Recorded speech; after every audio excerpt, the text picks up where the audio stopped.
just finished up an interval workout and I wanted to share with you a couple workouts that you might want to try.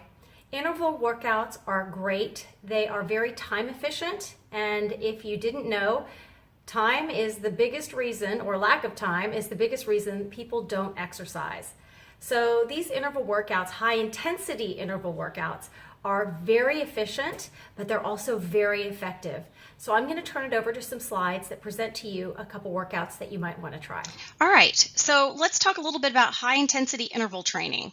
I love these workouts. Again, they really maximize your time, but they're also very effective. There is a substantial amount of research looking at interval training and finding a lot of the same physiological changes that occur in the body comparable to doing longer aerobic activity lasting between 45 to 60 minutes. And we can accomplish many of the same things in these 4-minute workouts. It's crazy, but it's effective. And we've known for many years that interval training is very effective. I mean, we used it with the cardiac patients that I worked with in cardiac rehab. We didn't do high intensity interval training, but we did interval training because we knew it got them stronger, faster. So we recommend that you try this a couple days a week, not back to back. You usually want to have a day or two between them, and build to this gradually. If you are deconditioned, especially if you haven't done this either, build yourself up gradually. You don't have to go all out on those intervals at first, but over time you really want to start pushing yourself, because the greater level of your fitness, the healthier your mind and your body are going to be. So let's take a look at this table. We have the number of bouts of exercise bouts on the left-hand column here, and then we have the time of the exercise bout, so how long you're going to do that exercise, the intensity at which you're going to do that exercise, and then how long you're going to recover for. So in this first one, we have 6 bouts. You would do the exercise interval for 4 minutes, and you're going to be close to your max at 90 to 95 of your max heart rate, and you're going to rest for 3 minutes after that interval. And then you're going to do that again. So you're going to do that whole series 4 or 6 times.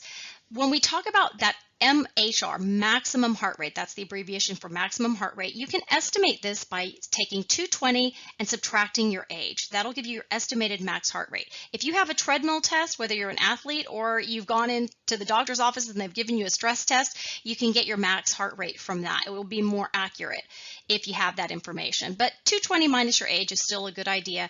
The other thing you want to do is use what we call rating of perceived exertion, RPE, rating of perceived exertion. How hard does the exercise feel to you?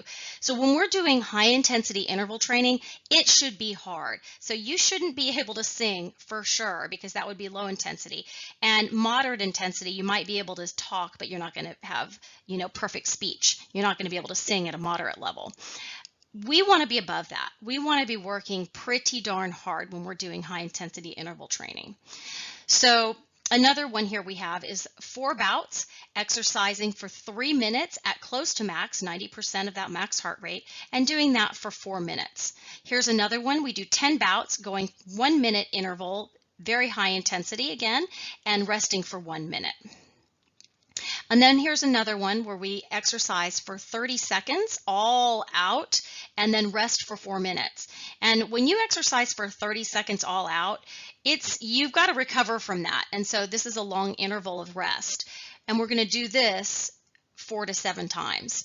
I used to do a lot of things in that 4 minutes. I mean, a lot of times you want to just really kind of lay it low and you don't want to move a heck of a lot. You really want to rest and recover during that rest interval. But I would do laundry, I would throw stuff in, I would throw some dishes in, and then I'd come back and do my 30-second interval. And you could do this with many different things. You could run in place. I traveled a lot, so I would actually do little football drills, and I would just run all out as hard as I could for that 20 seconds. I do the Tabata style a lot, which is the next one here. 20 seconds all out, 10 seconds rest. So I'll run in place for 20 seconds and then rest for 10 seconds. So you can do this anywhere. I would do this on my elliptical at my home gym or my bike. And again, or on the treadmill running, or outside or inside in a hotel room. So you can do this really anywhere. Again, it's so efficient because it's such a short workout. In this one, you're doing 8 bouts of that 20 seconds on, 10 seconds rest.